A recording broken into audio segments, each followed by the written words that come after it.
Hey everybody, this is PD from the Spinner Rack. We also have Calvin Ellis, ready to rock. today we have Absolute Power, Chapter 2, Resistance. The heroes are pretty much in a bad way. And with Amanda Waller, Failsafe, and the Brainiac Queen have them against the wall, but they also have a couple of insiders. Dreamer, I don't know if that's the one from the Forever Yeah, people. that's no. That's Beautiful Dreamer. This is different, Okay. different character. And then we have what's it? Oliver Queen is also on the side of the villains. The Yep. heroes are in the Fortress of Solitude, and they're trying to gather their strength and their weapons and try to figure out who's the leader. And as they figure that out, they get attacked, and resistance is futile if since you got a couple robots in there. But Amanda Waller is pretty much controlling things. And we have what was it? Superman's son in the balance. What are your thoughts on this issue and any other things you want to add about the story?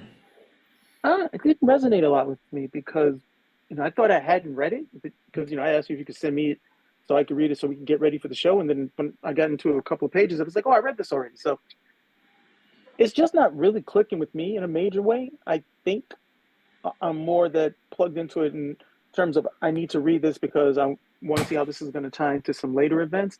But it just seems like a lot of wasted time with the situation that they have. And two, they seem to be. I mean, Amanda Waller just seems to have them dead to rights. I don't see how they get out of this.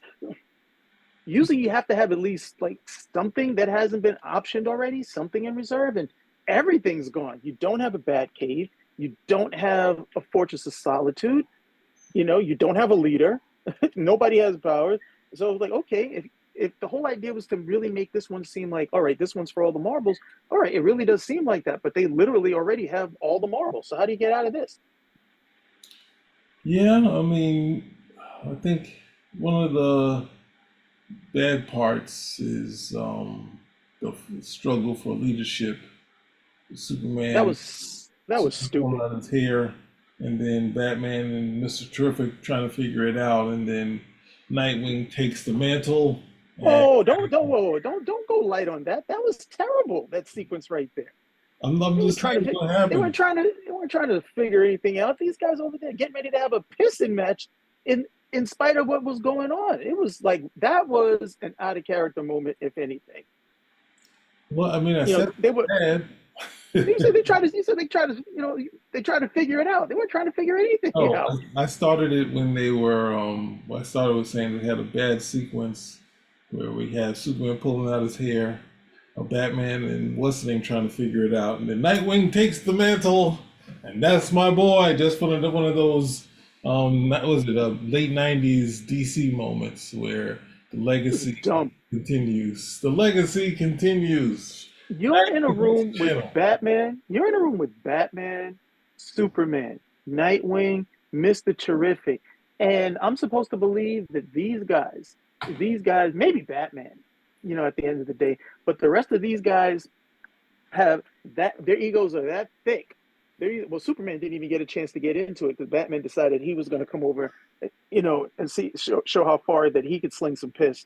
But it's like you literally are pressed at all sides, and you're going to have this conversation. And then I can understand if this was a room with some regular Joes. These are some of the most intelligent people on the face of the planet. You got Superman in there, and Batman really is going to have the temerity to say, "Well, you're not that good of a strategist, Cal." Like what? Huh? If Superman, I was like, you're going to tell me if we decide to make Superman leader, we made a mistake? Really? Superman with leadership? Or if we decide to put Batman at the front, that was you could have chose any of those guys and just kept moving. He just kept getting up with that at the end of the day. I just didn't believe it. Not with if this was some nonsense about hey, we down moment. Let's see who's going to be the latest chairman of the Justice League of America. Okay, you literally got 80% of the superhero force locked up. People don't know where their loved ones are.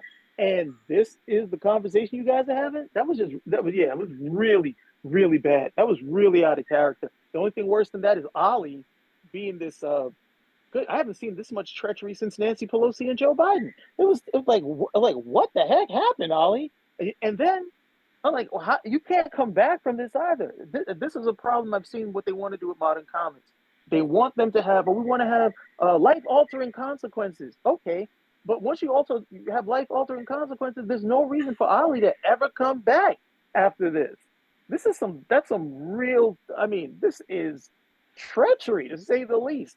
So I get into it along those things, and then you look at these villains. I mean, Failsafe is a ridiculous villain in my opinion. But supposedly this guy, that's what he is, failsafe. He's got a plan for everything. He's worse than a Mazo when it comes to it. So how do you beat these guys? It's just bad, bad. Well, I mean, that's the part. I guess in the balance is Superman's son, who's been techno-virused out and controlled by the Brainiac Queen. So we have everyone's in here causing a lot of trouble. And with his heroes narrowly escaping, John is still getting whatever's left of him being tortured. So I mean, it's one of those things where I don't think as a the hard part is when you get to the second issue, where the first issue was at least simple enough to understand storytelling wise. It feels like it was a big waste of time figuring out all these big panels for leadership just to get attacked. So you have a lot of small panels. They're getting attacked by the villains and all the big drama, which in the past would be the opposite. The opposite would have some of the boring stuff, not have the huge panels with the standing, powerfully, and seeing where everyone's located at in the what's that thing, in the Fortress of Solitude, and trying to figure out if we should use the Phantom Zone projector and whatnot. And so you lose a lot of time doing these wide shots. So I think the first issue showed a good.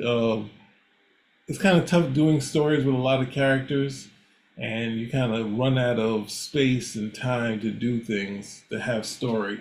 And it feels like this one kind of ran into that in a bad way with the cool upfront shots and when all of your stuff. It wasn't like it was something that you had to kind of wasn't the easy storytelling. Whereas you looked at some of the stuff in the first issue, it was very easy to kind of understand. Whereas one of those things where you got to sit down and definitely concentrate to get what's going on. And feels like it progressed a lot more since the last issue. So It it's did. well, I mean, there was a lot of stuff. The characters were all out of whack. The, I guess I didn't the see last it. time, when we were in there last issue, Superman got shot, and everything was going on all over the place. Now we're looking at him over here; he looks better. No, I mean A all lot of of this stuff happened. A lot of this stuff happened outside of the issue in one of the tie-ins. yeah. That's what that was kind of. That's what always kills these um these crossovers because it's like Yeah, that and a bad story. of the bad story and not being coming into it and having to see a lot of stuff happen so that you needed to. But I mean, ultimately, if it's working for their sales department, then I guess it works for them. But at the same time, it's kind of like some of the I've kind of always decided that I don't want to go through all the things. It should stand on its own merit. But they proved me wrong many a time. So that you have the Secret Wars too. That the crossovers are directly connected, and when you look at the comic, you're like, okay, this connects to Secret Wars 2. Let me see what happens in Secret Wars 2. I can't make sense of what's going on in Secret Wars 2. I got to put it back down. So it feels like the Secret Wars 2 of crossovers where a lot of stuff is happening, and we come in the middle, and these characters are what's that thing they recently did? Fear itself. Right, just so you see the here, but they had decent art, and this is okay art, but it's not as clear as it was in the other issue. But that's what you get when you got three main characters on the page, and basically the story is about Superman, Superman's son, Batman, and what's the name, of kind of in there and around there doing stuff, but it's really about Superman and the sun, and they should kind of figure out that stuff. But ultimately, they're on the run, and it feels like Ollie might turn against the resistance. Because he said time's up at the end. So any last thoughts on this issue? I'm surprised at your review. I've seen you be more critical of Crisis on Infinite Earths, and this is nowhere near that in terms of caliber. This is bad. Yeah, it's not. I'm not giving it a glowing review. I'm just saying, they Like, kind of failed in what they did. So it's not much I can say about it.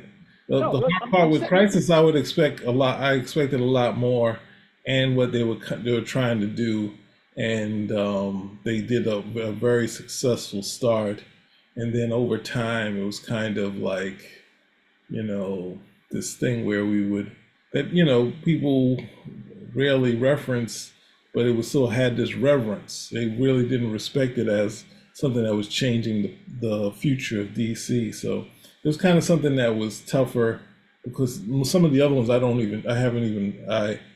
didn't really read. The only one that felt kind of had merit outside of Crisis was like the Evolutionary War, with the High Evolutionary. That one was okay. Atlantis Attacks was okay because also, if you read some of even though I didn't buy all of those, like the backup stories were pretty interesting. The stories that they had and the stories were fine. But it's like this one doesn't measure up that. This one, if you want to say it doesn't measure up the Crisis on Infinite Earths, it's not storytelling is not as clear.